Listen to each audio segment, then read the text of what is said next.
Olá! Mais uma vez o Conversandro está aqui e hoje a gente está com um camarada que eu gosto muito, Rodrigo Martim.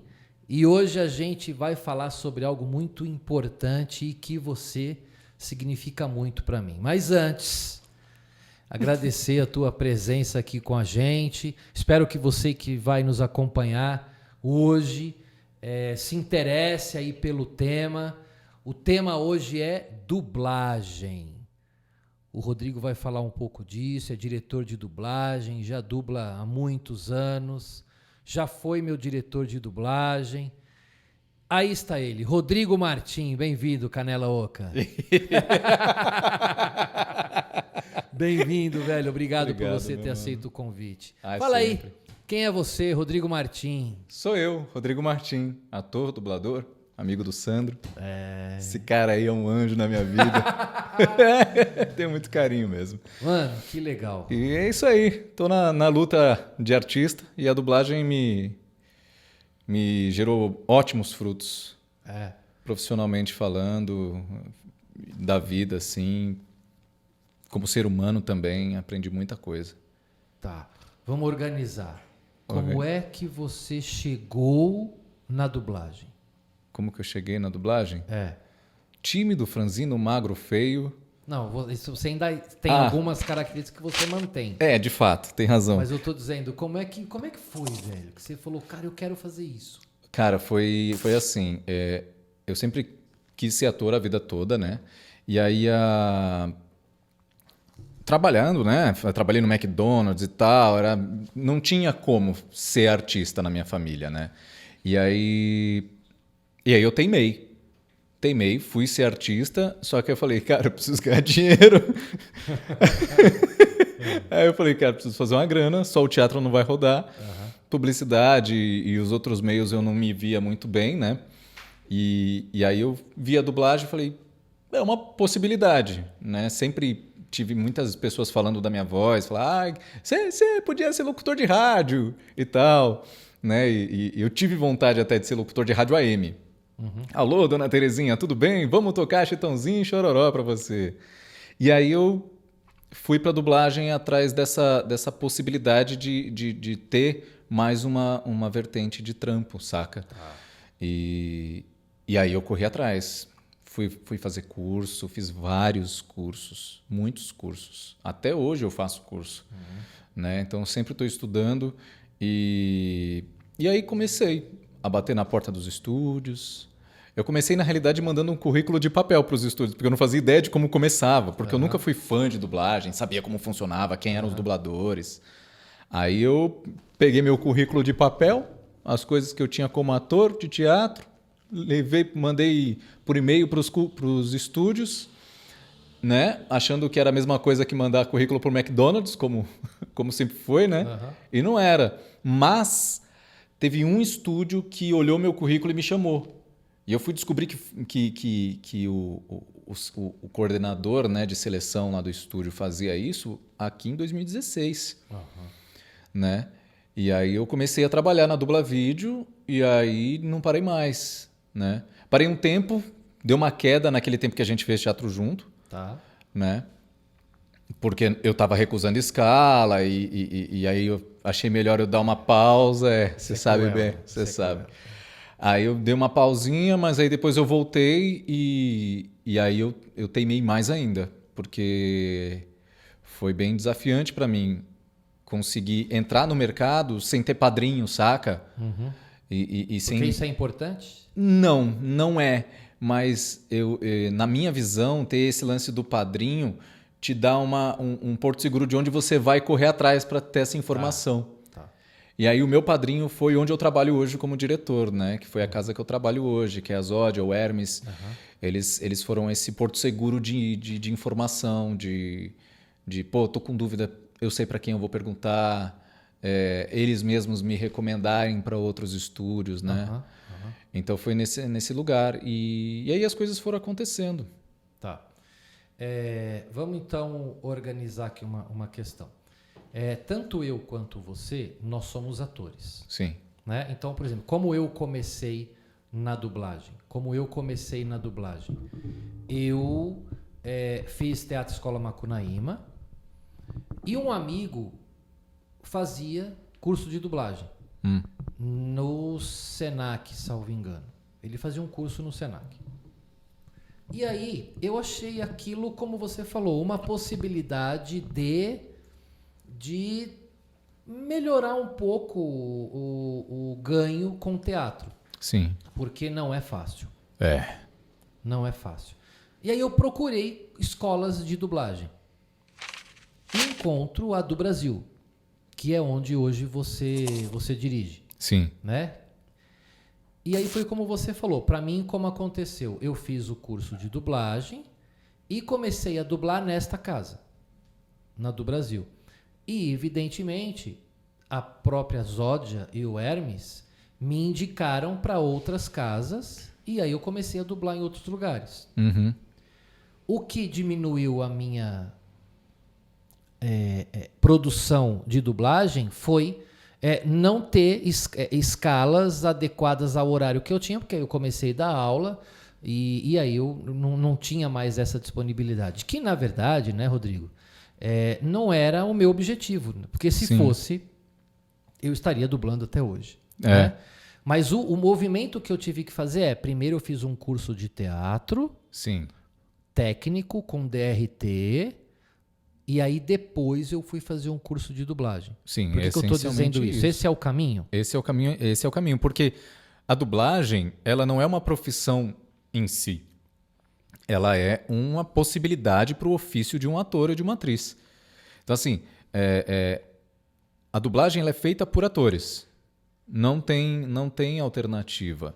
Né? Evidentemente que pode acontecer de algum lugar, né? Às vezes fora do país, chamar pessoas que só falam o idioma para dublar. Né? Isso é uma coisa que não acontece com frequência, mas é possível. Né? Já vi acontecer. Mas é necessário que seja ator, é necessário que seja atriz, porque as bases para fazer uma cena são de teatro, né? São para quem sabe fazer isso. Né? Não adianta... você vai gravar um Robert De Niro, você vai fazer um baita de um ator.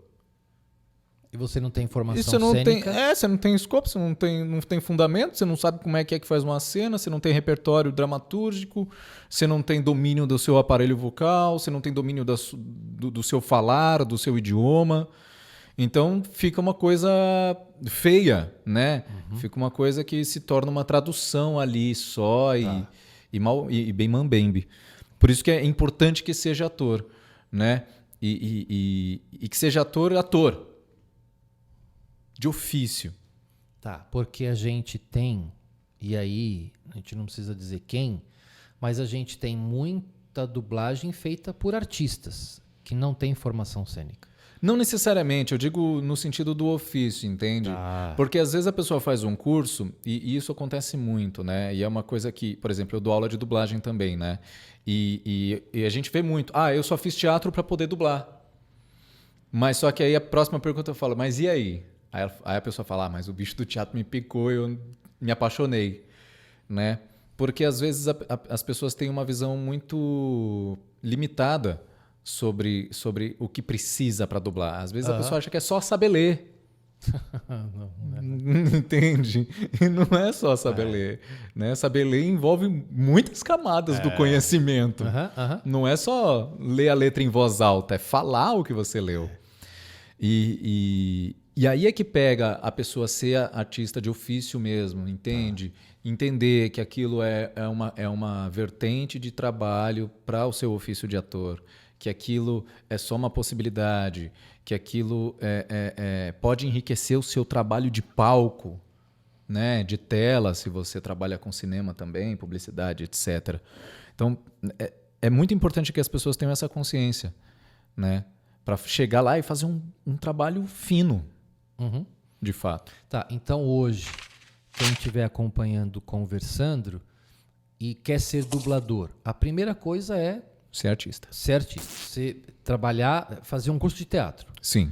A segunda coisa é teatrar, ou seja, ter a prática cênica, a prática do teatro. Sim. E depois a dublagem, se a dublagem ainda for uma escolha, ele usar os elementos cênicos que ele construiu, o seu arcabouço da sua técnica, Sim. e vai fazer um curso de dublagem. Aí ele faz um curso. E o curso não é obrigatório.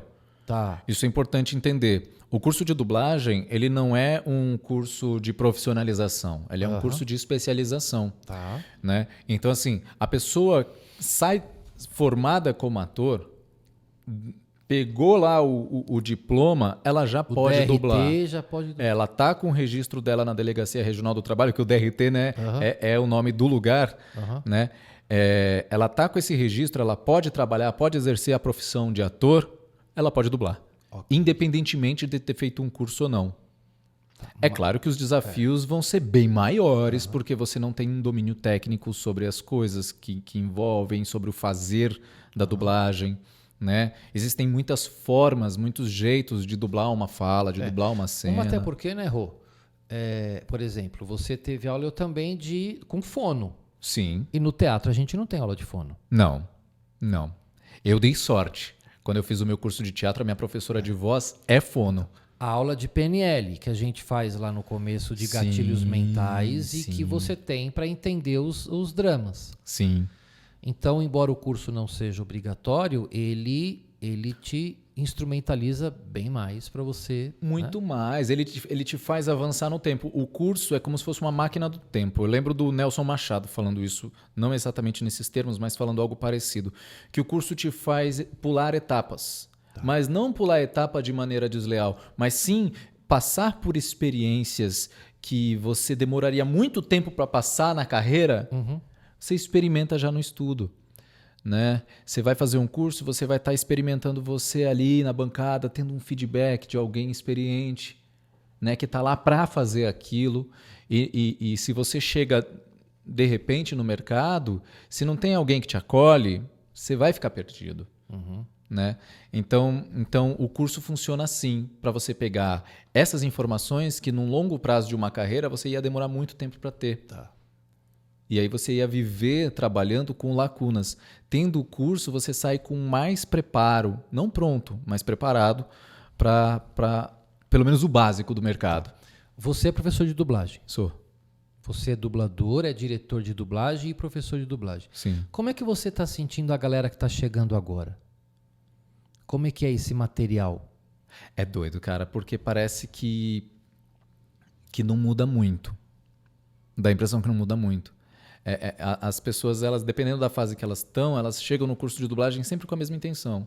Eu quero saber como é, eu sempre quis ser dublador, sempre gostei de dublagem, eu acho muito legal. Eu sei imitar tal pessoa. Sei imitar tal... Eu sei imitar é o clássico. Eu sei imitar tal pessoa, eu quero ser dublador. Esse aí... Sempre falam que a minha voz parece com a voz de não sei quem. Sim. Aí eu já passo a rasteira logo e falo, não vai, é assim. Não é assim. Não é assim que funciona. Na realidade, eu preciso só que você faça a cena.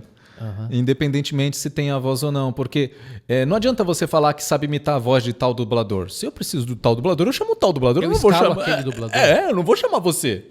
Entendeu? A não ser que aconteça uma coisa que, putz grila, eu não dá para aquele dublador fazer, eu vou chamar você, mas não para fazer aquele dublador, mas para fazer aquele personagem cuja voz encaixa também na sua, que é parecida com a daquele dublador. Tá. E você não vai imitar a voz do cara, entende? Você vai fazer a sua voz. Você vai fazer a sua voz. Eu não vou te escalar para imitar a voz de outra pessoa, né? Tem uma coisa que acontece muito comigo. Cara, todo mês alguém fala, pô, igualzinho tal dublador, hein? Pô, tua voz é igual a tal dublador, hein? Puta, igualzinho. Como é que é? Ele tá fazendo... Cara, é igual aquele cara. Mas é porque eu tenho uma característica na minha voz que ela é muito versátil. E às vezes transita e fica parecendo... XYZ dublador, mas às vezes eu não faço ideia do que está acontecendo. E você não faz isso para ficar parecido? Não, longe de mim. Eu quero a minha exclusividade, poxa. Mas é muito doido isso. E a galera chega no curso com esses anseios, né? E a gente vai quebrando um pouco desses anseios, colocando eles como protagonistas do trabalho deles, né? Então, vale a pena nesse lugar. E assim, não é todo mundo que faz o curso que começa a trabalhar, que trabalha com dublagem. Da minha turma, eu sou o único que está trabalhando com dublagem. de 8 pessoas, eu sou o único. Tem turma que ninguém faz.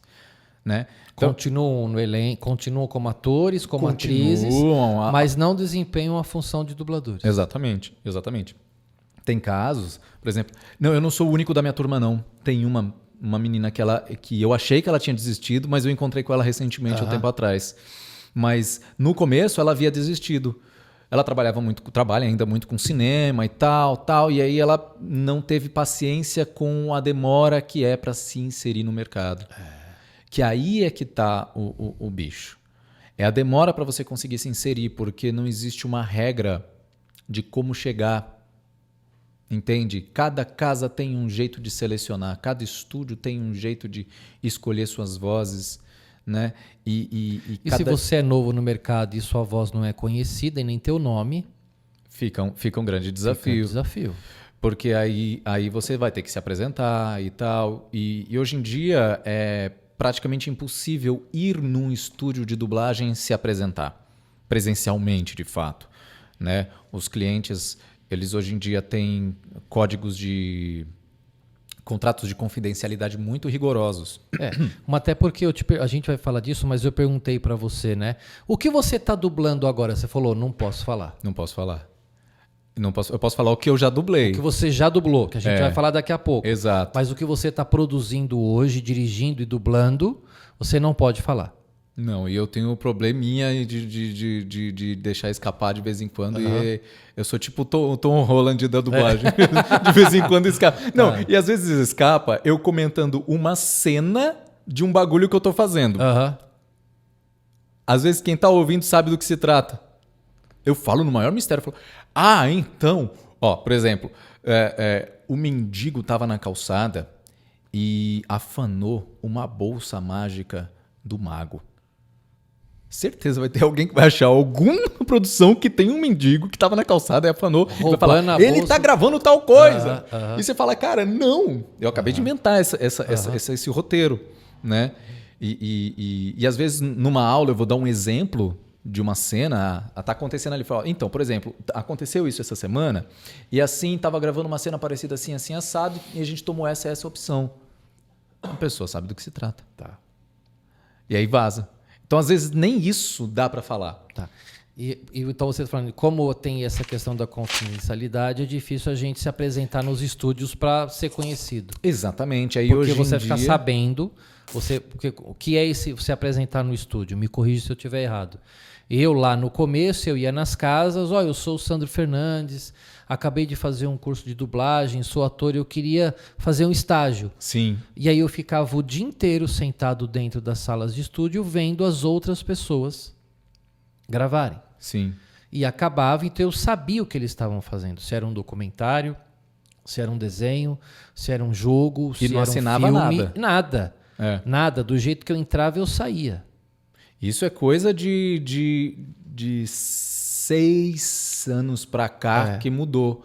Porque essa é uma prática do estágio, é uma prática que a história da dublagem é uma história muito, muito rica e de longa data, né? É da década de 50 para cá, se não me engano, que a dublagem, né, se tornou um ofício, né, uma parte do ofício.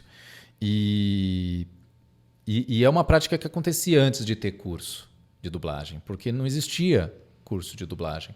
Então, você quer trabalhar com dublagem, já era pouca coisa que tinha para fazer, porque a gente só tinha TV aberta. Então, o que vinha para TV, dublava, então eram poucas pessoas que faziam. E era mais rádio, né? Radionovela. Radionovela. E aí, quando teve década de 80 para cá, que aí tem a sessão da tarde da vida, então sempre tinha que dublar alguma coisa e tal.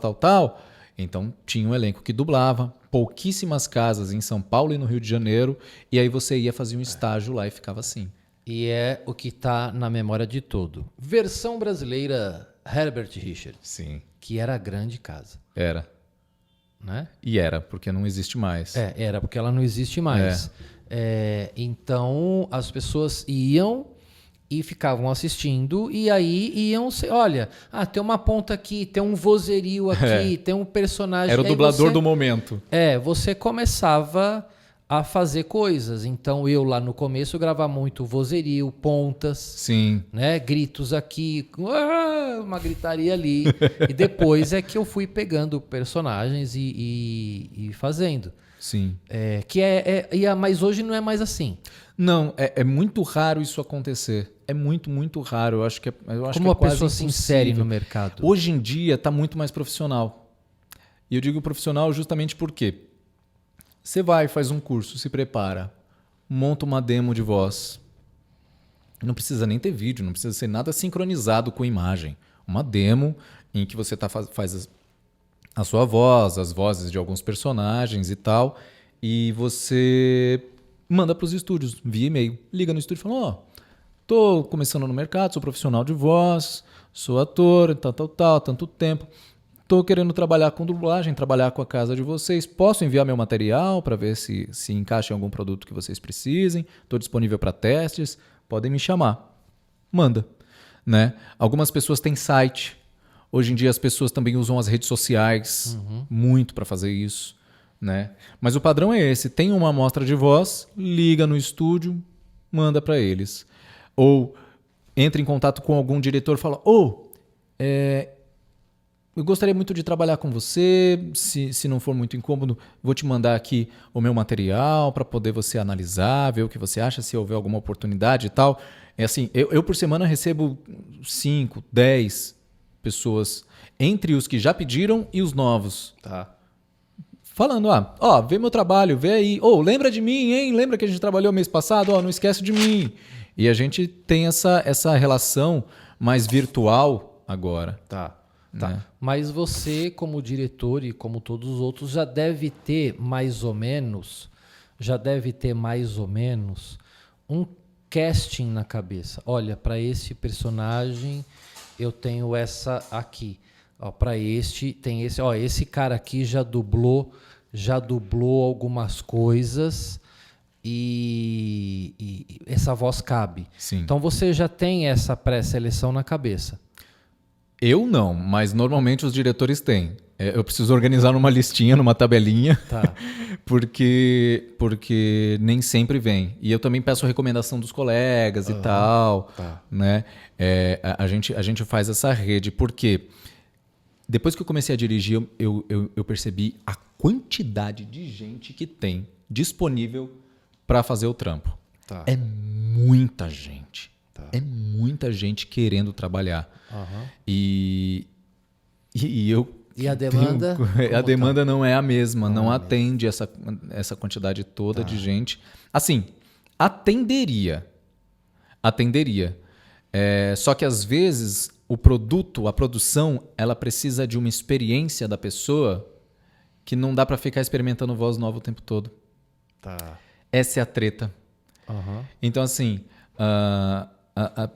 essa semana eu gravei um filme, Puta, o filme tem que... Hoje em dia o filme você grava em uma semana e meia, dependendo. Você dubla, Você recebe o material, voz original, material, traduz, revisa, monta a escalação, liga para todo mundo, grava uma semana e meia. Mixa, entrega uma semana e meia.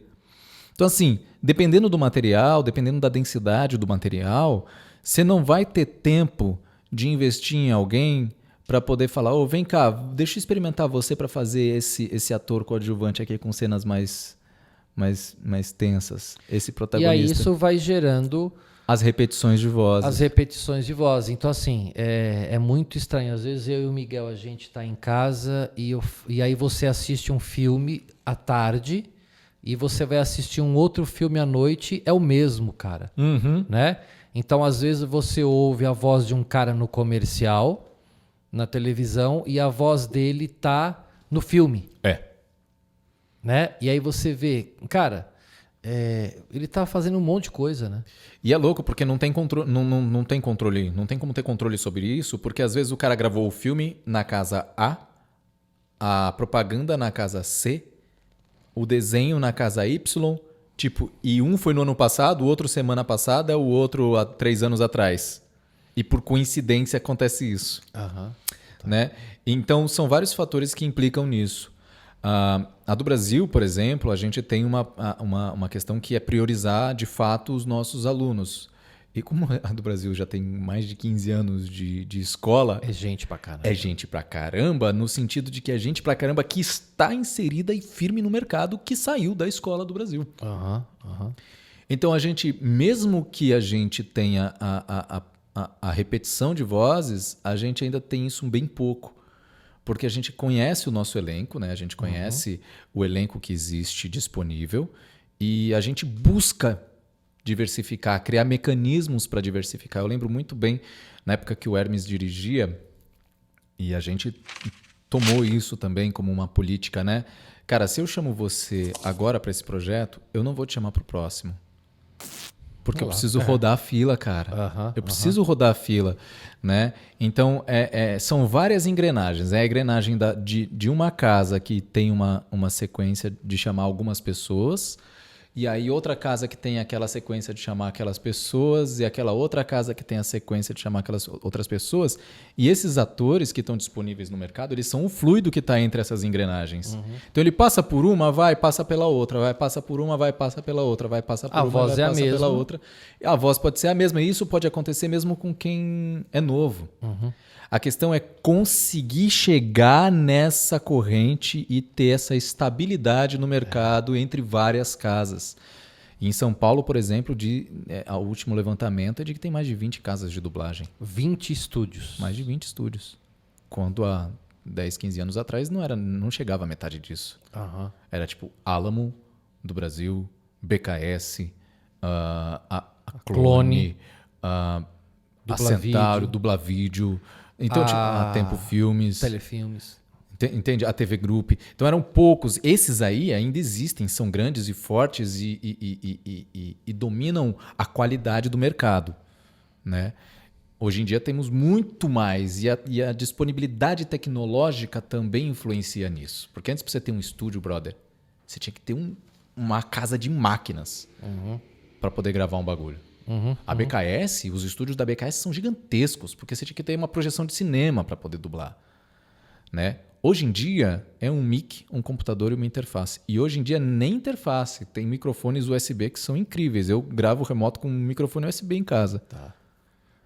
E isso tanto é, né, Rodrigo, que agora com a pandemia, a gente que navega bastante nesse universo de dublagem, um monte de amigos nossos montou estúdio em casa. Sim. Né? Sim. Se virou para conseguir trabalhar, então dubla em casa e manda o arquivo para o técnico e o técnico faz todo o serviço lá. Na realidade, a dublagem acontece em tempo real com uma conexão remota. Existem hoje em dia algumas plataformas que eram meio que plataformas de reunião, saca? E aí usa-se agora para fazer a gravação. Então o técnico se conecta com o teu microfone, você conecta o teu microfone na plataforma, o técnico conecta o Pro Tools, a mesa dele lá na plataforma e ele te capta gravando. Então ele manda a imagem para você em tempo real, você grava em tempo real e volta para ele, como se tivesse sido gravado no computador dele. Né? Então, esse processo, ele no começo da pandemia foi muito sofrido, foi uma loucura adaptar, mas hoje em dia ele acontece rapidamente. Antes, no começo da pandemia, era tipo 15, 20 minutos para conseguir organizar tudo. Hoje em dia, em 2 minutos, vamos ligar, liga, te manda o link, liga, tá aí o texto, a gente vai, se resolve e grava. Evidentemente que a qualidade do áudio de quem está gravando remoto não é a mesma de um estúdio profissional. Não vai ser. Né? A não ser que você tenha La Plata para poder investir no... Ter um estúdio. Ter um estúdio. Quem são os agentes da dublagem? A gente tem o dublador, o diretor, o técnico, mas eu tenho mais um monte de gente atrás disso, né? Nossa, mas muita gente. Eu tenho o cara que traduziu. Sim. Eu tenho até chegar no dono do estúdio que fez o contrato com a produtora. Tem muita gente envolvida nesse mercado, né? Muita gente, muitas empresas. Então, tipo, por exemplo, a Warner quer gravar um bagulho dela dublado. Tá.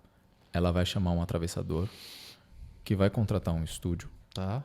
que vai montar uma equipe e essa equipe tem o produtor, o programador, o diretor, o técnico, os atores, o mixador, a moça que faz a recepção de quem está vindo ali, a moça da faxina, os pré-mixadores, a galera que faz o controle de qualidade, os tradutores, os revisores de tradução. Tá.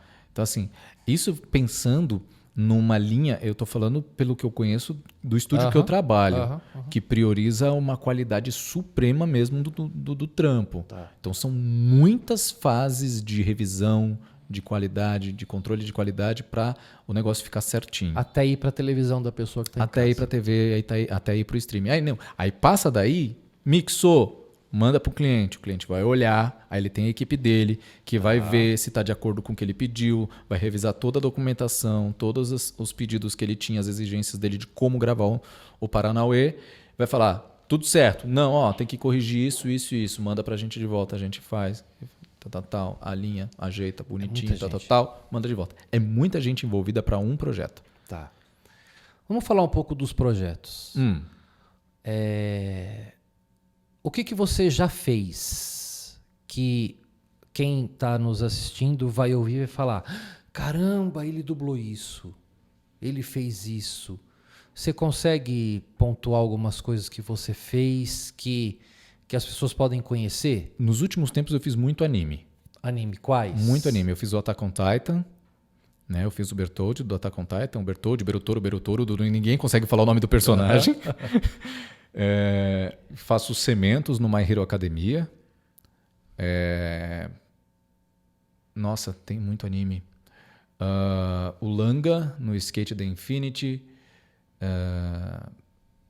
Nossa, é muita coisa. É bastante. É bastante coisa. O mercado de anime é grande. O mercado de anime ele deu uma esquentada muito grande nos últimos 3 anos. 3, 4 anos, por conta das plataformas de streaming de anime específicas. Tá. Você até me emprestou um dia para eu assistir aquele que eu tava dublando, o... Megalobox. Megalobox. Mano, ficou da hora, hein?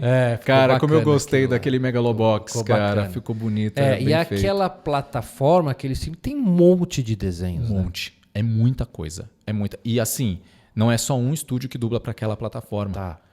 Porque nos últimos 2 anos eu vi uma fanbase, uma página de fãs de anime falando que foram mais de 400 animes dublados. Uau. 400 animes foram dublados. Então assim, muita gente trampou nesse lugar. Tá. Só com anime. E aí, por exemplo, eu faço muito reality, faço novelas que vão para Angola, Moçambique, né? E Jogos. Você já dublou algum jogo? Sim, eu faço o Tremor do Mortal Kombat X. Fiz aquele Rage 2, Batman, Assassin's Creed Valhalla. Não posso falar. E etc. Tá. E é isso. E filmes, você... Filme, sim. Filme, quase... Quase falou. Não posso falar. Mas sim, filme sim. Tem um filme que eu gravei que tá na Netflix, que é o Tiger. Mas eu fiz pouco filme, cara. A minha trajetória, eu fiz muito reality. Tá. Muito reality. Você tá falando reality o quê? É tipo... Documentário, 90 Dias pra Casar, Tubarões, Como Pescar um Atum. Eu tô inventando o nome aqui, mas... como aquele que eu dublava bastante na Dubla Vida, era... Quilos Mortais. Quilos Mortais. Essas coisas assim, Discovery da vida. Discovery da vida. E aí os vozerios ou as pontas. Exato. Aí às vezes tem um personagem, tem o Cake Boss, por exemplo. E aí você faz ali. Eu fiz muito, porque em São Paulo tem muito dessa tradição. Ok. E alguns estúdios que fazem outros tipos de produto, tipo Disney, animação e etc., eu não consegui me inserir neles ainda, né? Então, acontece muito isso. Existem casas que trabalham com mais frequência com um determinado tipo de produto. Tá. Então, nem sempre você vai fazer todo tipo de produto que você pode fazer. Nem sempre você pode escolher, eu só quero fazer desenho. Né? Isso é impossível. Tá. É impossível. Mas Tem bastante coisa. Tá. Série, essas coisas. Game of Thrones, eu fiz uma pontinha. Nossa, Game of Thrones tem uma história do Game of Thrones, cara, que tipo assim, eu gravei uma pontinha em Game of Thrones. Cara, foi a pontinha que eu falei, cara, a minha voz fica perfeita pra esse ator. Que alegria! Nossa, finalmente achei um ator que eu posso torcer pra dublar de novo. Aí eu falei, cara, tomara que ele venha, que tem alguma coisa, que esse menino cresça, tal. A personagem lá no filme. Não a personagem, o ator. Tá. O ator. O ator. Aí, beleza. Tomara que ele cresça, né? Na carreira dele. Aí, no começo do ano, teve Stranger Things. O Ed. Como é que é o nome do ator mesmo? Isso, o Ed, é. Aí, quando eu olhei, eu falei, eu não acredito que é ele. Não, já dublaram? Foi dublado no Rio. Eu falei, não acredito, cara, meu Deus. Foi uma das coisas. Assim, eu não sou apegado a ter boneco, a falar, aquele ator é meu. Mas foi um dos poucos assim que eu falei, cara, minha voz combina, que legal, puxa vida, tomara que eu consiga fazer esse ator de novo. O ator é bom. Aí não deu. Não fiz o. Fiz o Ed. Eu assisti a série inteirinha assim. Que cena da hora, eu queria ter feito.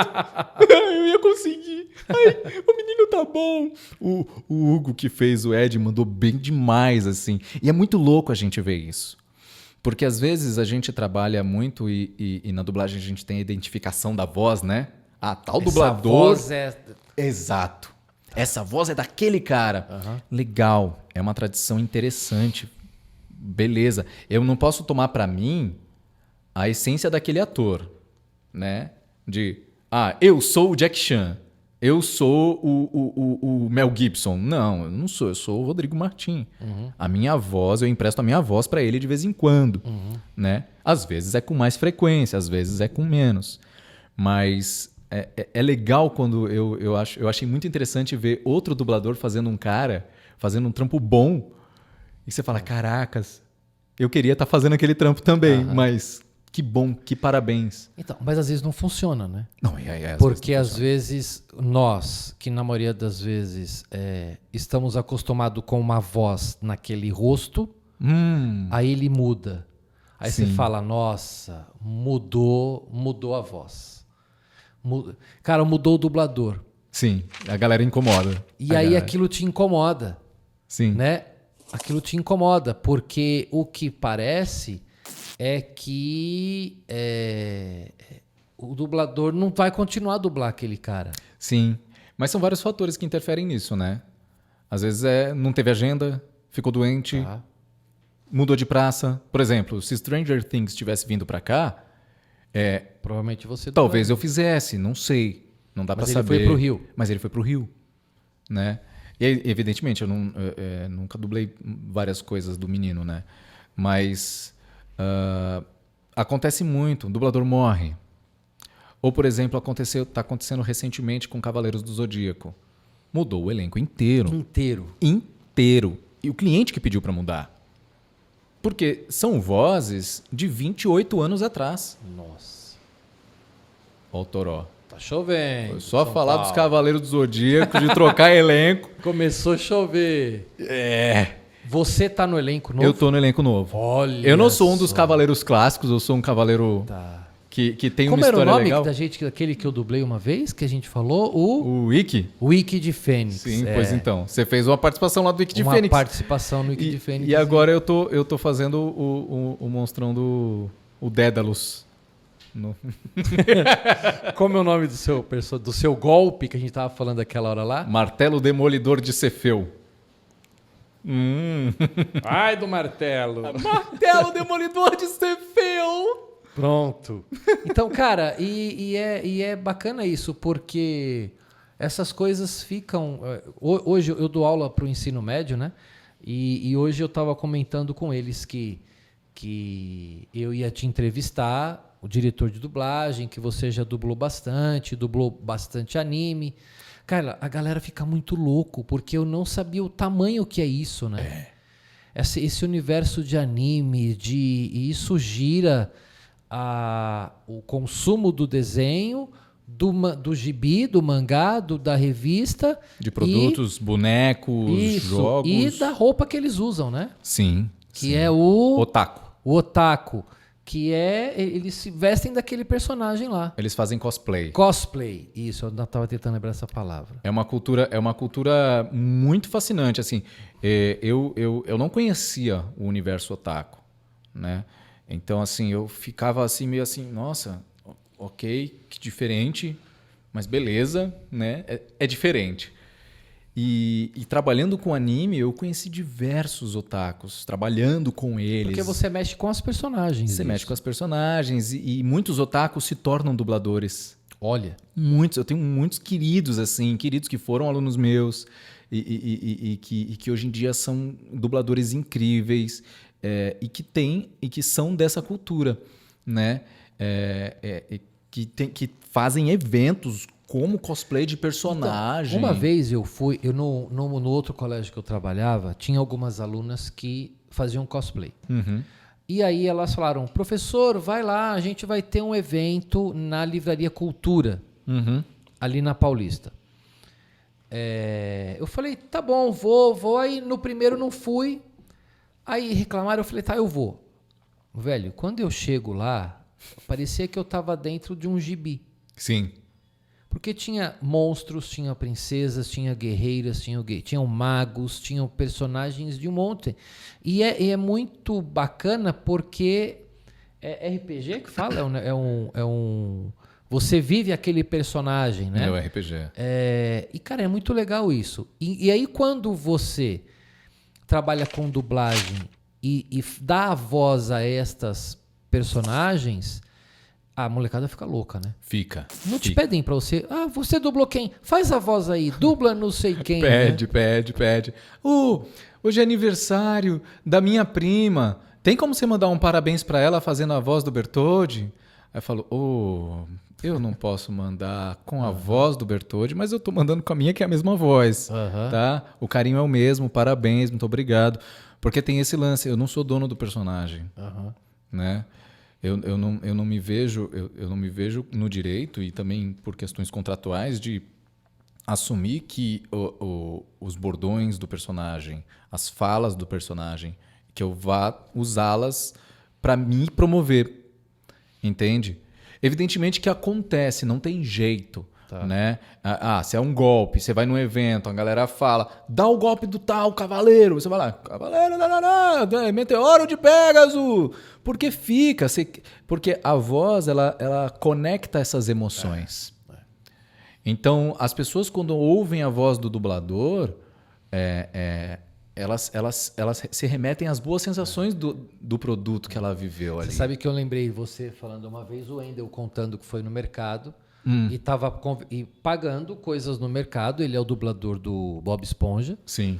E aí ele estava no mercado, ele deu uma risada. Ele só deu uma risada e fez um comentário. Todo mundo ficou olhando para ele. Sim. Aí ele falou, cara, e agora? Aí alguém disse, nossa, você não é o dublador do Bob Esponja? Aí ele falou, não teve como não negar, né?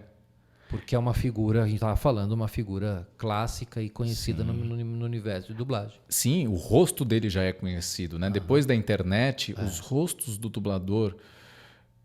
dubladores ficaram muito conhecidos. Já na década de 90, quando teve o boom dos Cavaleiros do Zodíaco e de todos os primeiros animes e os tokusatsus também, né?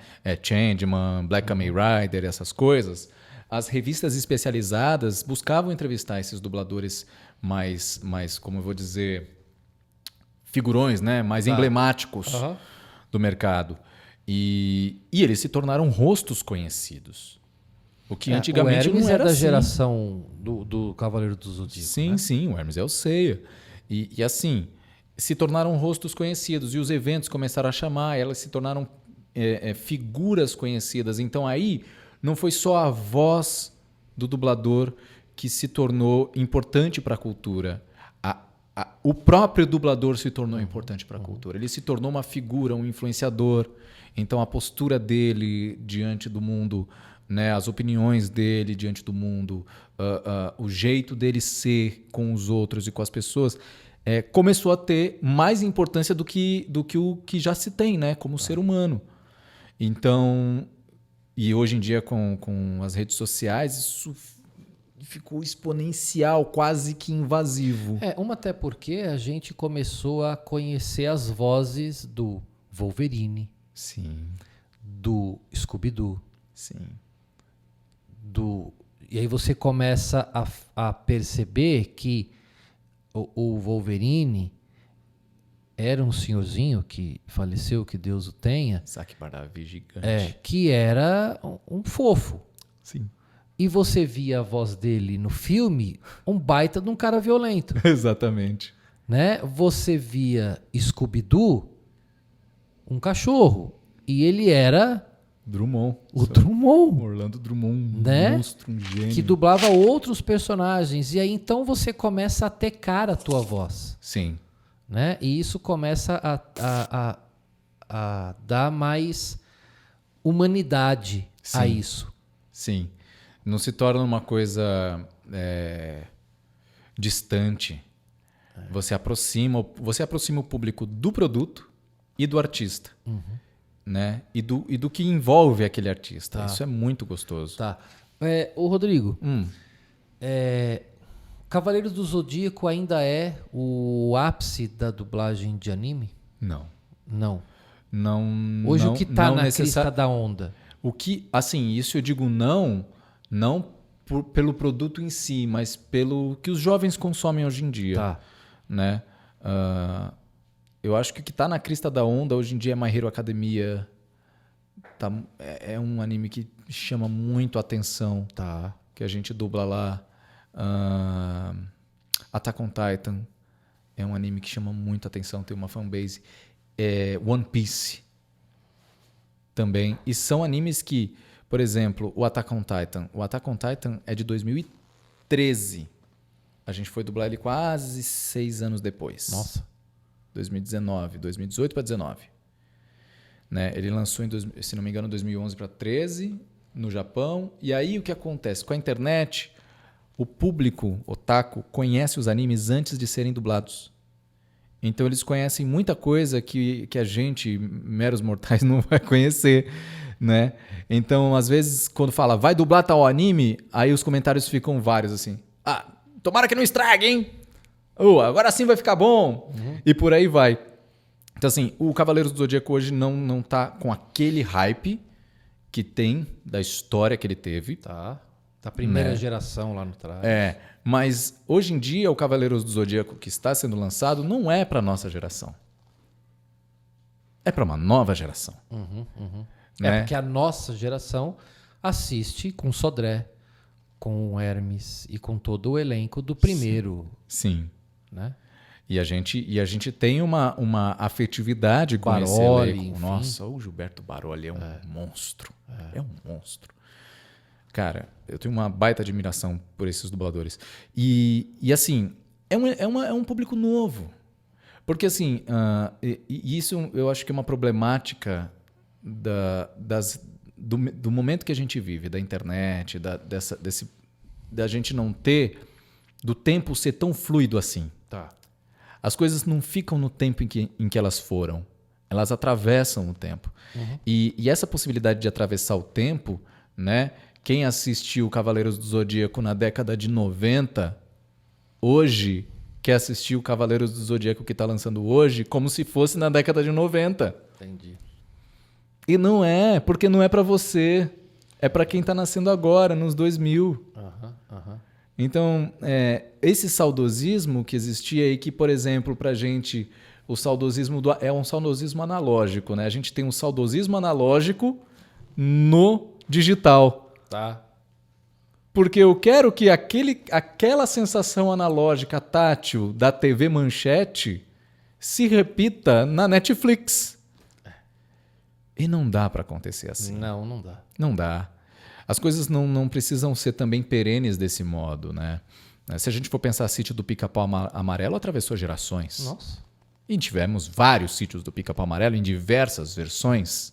E elencos diversos. E não perdeu a candura, a beleza da obra. Sim. Né? A Emília, A gente está falando aqui da Emília Zódia, que é a nossa mestra, Zódia Pereira, que foi a primeira, uma das primeiras Emílias, né? Que é dona hoje do estúdio. É dona da do Brasil. É dona da do Brasil, da escola que a gente está aqui falando. Quantas Emílias vieram? Nossa, muitas. Muitas. E continua sendo Emília. Sim. Né? Esse é o fator que é importante da gente ter em mente. A obra, ela é para o público, ela não é do público necessariamente. O público estimula a obra e, de fato, já aconteceu muito do público reclamar, por exemplo, de uma dublagem e aquela dublagem ser trocada. Tá. E com razão. E com razão. Porque, em alguns casos, estava uma coisa mais ou menos assim. Você fala, né? Em outros casos, o cliente falou, porra, cara, que vacilo que eu dei. Por que eu não escutei meu público antes? Né? Então, são vários fatores que implicam nisso. Tá. Mas eu acho que o mais importante é que o público continue se sentindo cativado e acolhido com o nosso trabalho, porque a gente faz com muito amor. Vamos fazer um recorte agora. Nós nos conhecemos, eu e você, num espetáculo teatral. Foi.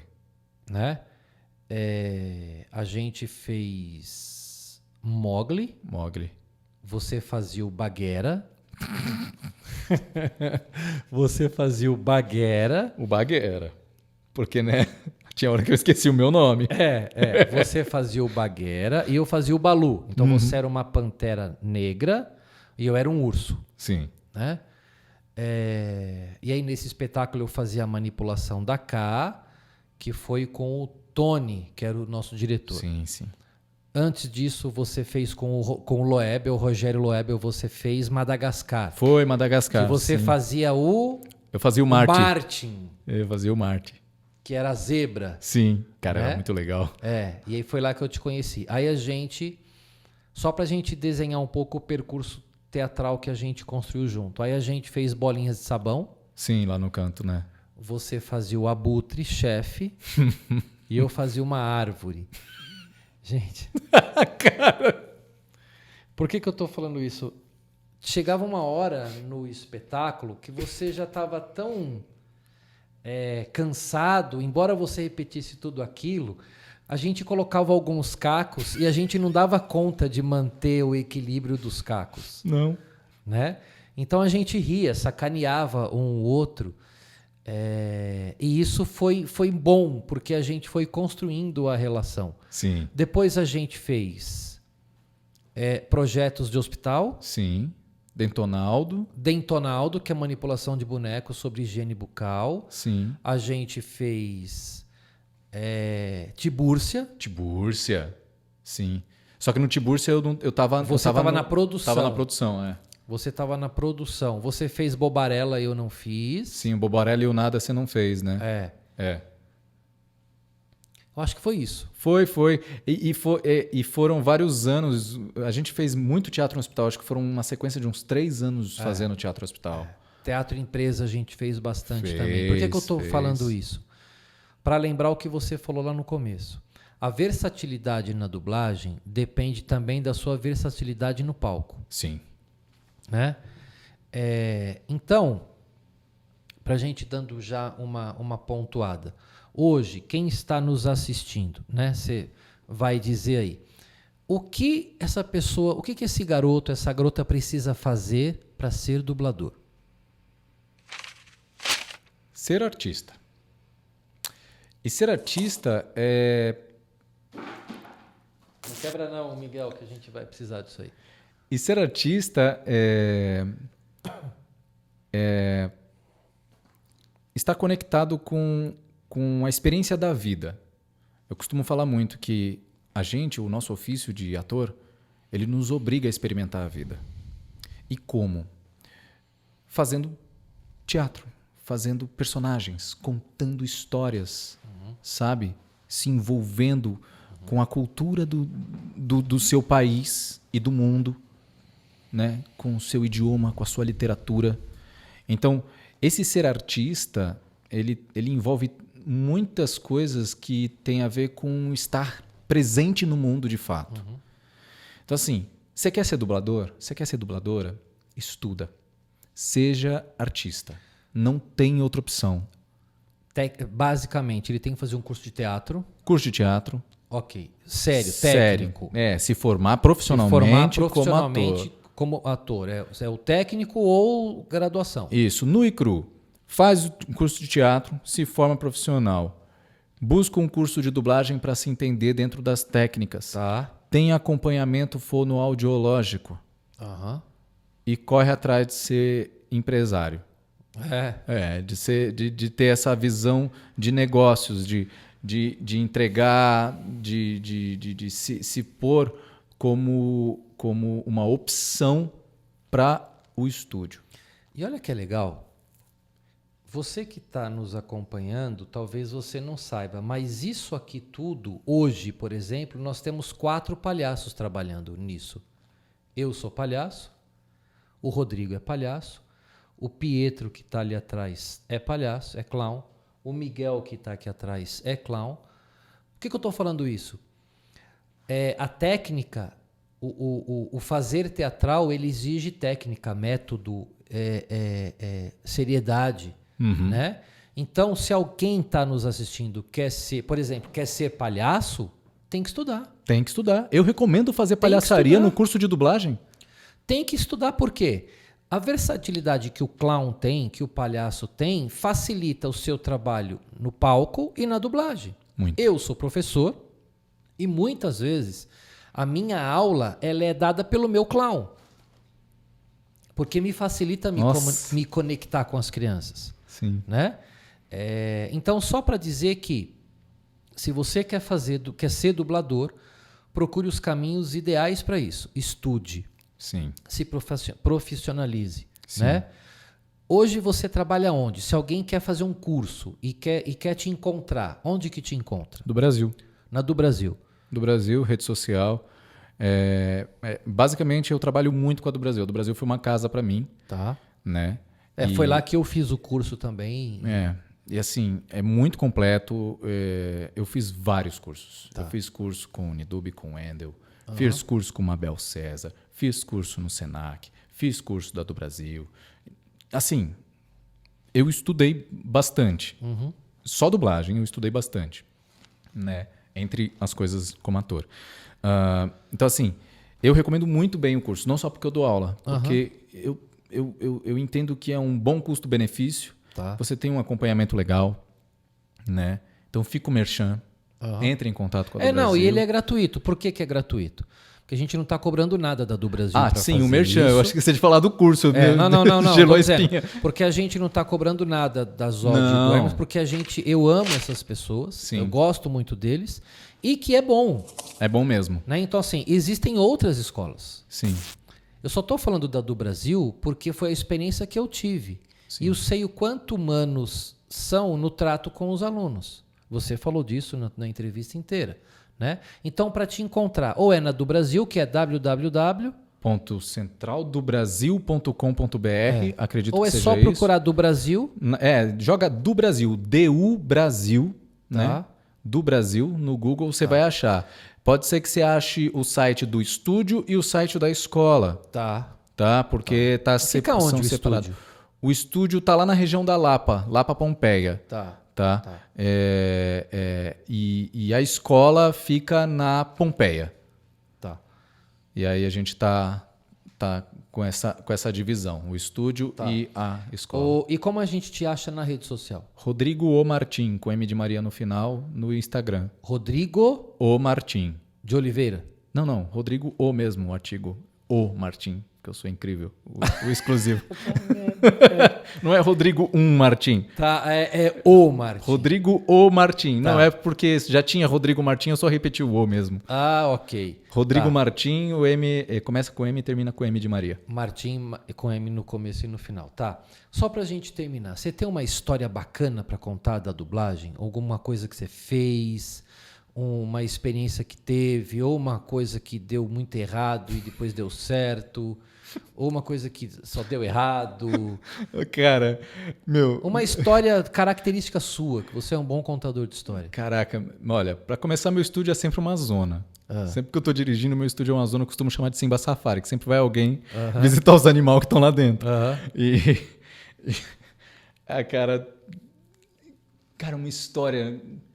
Deixa eu ver, eu tenho que tomar cuidado para não contar uma história e não dar spoiler. Pois é, verdade. Deixa eu ir com muita calma.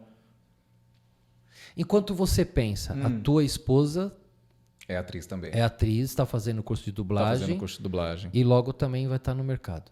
Sim, se Deus quiser. Tá. E aí é aquela coisa, né?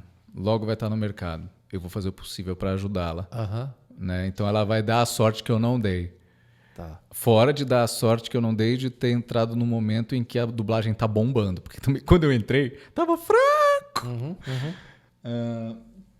Mas é isso. Cara, a história... Tem muito... eu acho que é mais uma forma de incentivar também as pessoas sobre como foi que eu comecei a dar aula e dirigir. Porque eu tava quase desistindo da dublagem. Aí a do Brasil fez um reality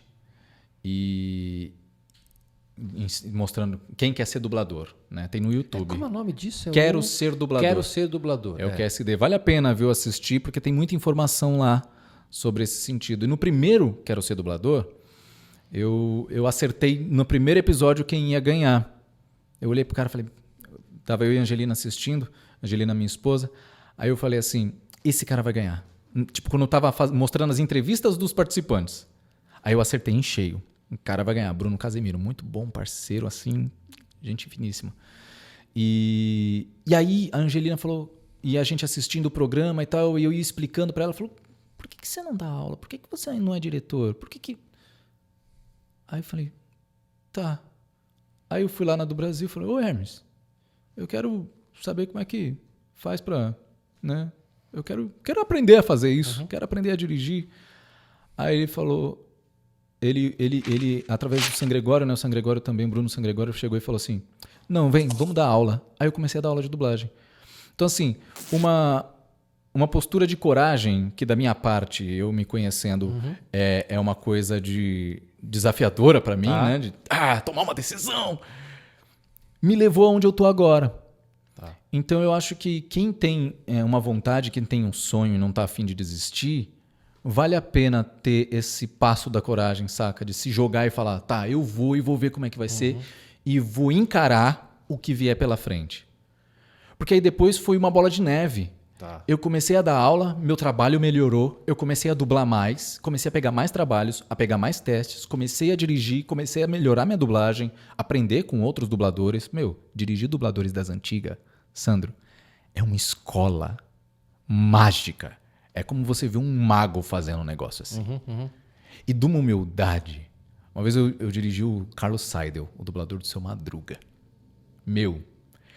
Foi fora de série. No Megalobox, tava dirigindo ele, aí os personagens tinham Gear. Aí ele não acertava. O Seidel, é Gear. Ele, tá. Então vamos lá fazer o Gear. Seidel, é Gear. Ele, tá. Peraí, e como é? Gear, como eu disse? Gear, o cara me puxou um esquete do Chaves no meio da escala.